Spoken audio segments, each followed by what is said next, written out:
Parliament శీతాకాల సమావేశాలు మరికొన్ని గంటల్లో ప్రారంభం కానున్నాయి. డిసెంబర్ 20 వరకు ఇవి కొనసాగనున్నాయి.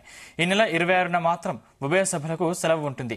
భారత రాజ్యాంగం అమల్లోకి వచ్చి 75 సంవత్సరాలు అయిన సందర్భంగా ఆ రోజు పాత పార్లమెంటు భవనంలోని సెంట్రల్ హాల్లో జరిగే ప్రత్యేక కార్యక్రమంలో రాష్ట్రపతి ద్రౌపది ముర్ము ఉభయ సభలను ఉద్దేశించి ప్రసంగిస్తారు.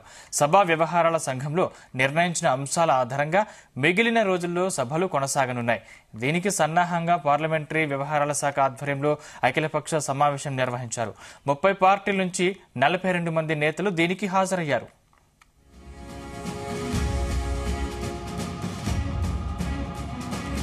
వక్ఫ్ బిల్లుపై సంయుక్త పార్లమెంటరీ కమిటీ నివేదిక ఈ సమావేశాలు ప్రారంభమై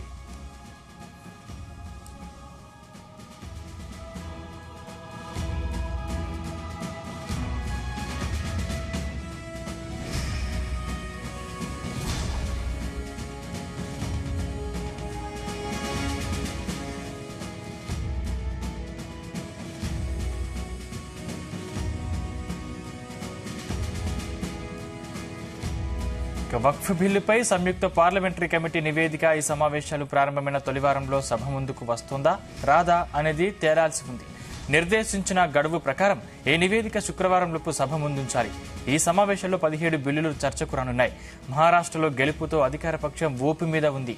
కాగా అన్ని అంశాలపై ఉభయ సభలో చర్చలు జరగాలని కోరుకుంటున్నామని, ప్రభుత్వం దానికి సిద్ధంగా ఉందని పార్లమెంటరీ వ్యవహారాల శాఖ మంత్రి కిరణ్ రిజిజు విలేకరులకు చెప్పారు.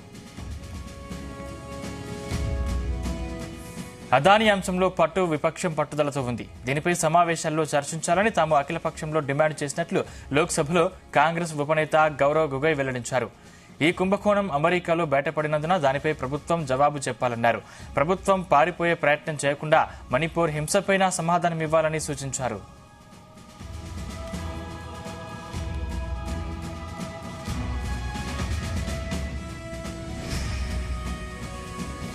రాజ్యాంగ దినోత్సవం సందర్భంగా రాష్ట్రపతితో కలిసి ప్రజలు రాజ్యాంగ పీఠికను చదువుతారు. రాజ్యాంగంతో ముడిపడిన చాలా అంశాలను పుస్తక రూపంలో తీసుకొస్తున్నామన్నారు. రాజ్యాంగం రూపొందించడానికి ముందు ఏం జరిగిందన్నది చాలా మందికి తెలియదు. రాజ్యాంగ సాధారణ పుస్తకం కాదు. అందులో ఉన్న చిత్రాలు, వర్ణనలు, ప్రధాన ఉద్దేశాలను ప్రజల వద్దకు తీసుకెళ్లడానికి ప్రయత్నిస్తున్నామన్నారు కిరణ్ రిజిజు.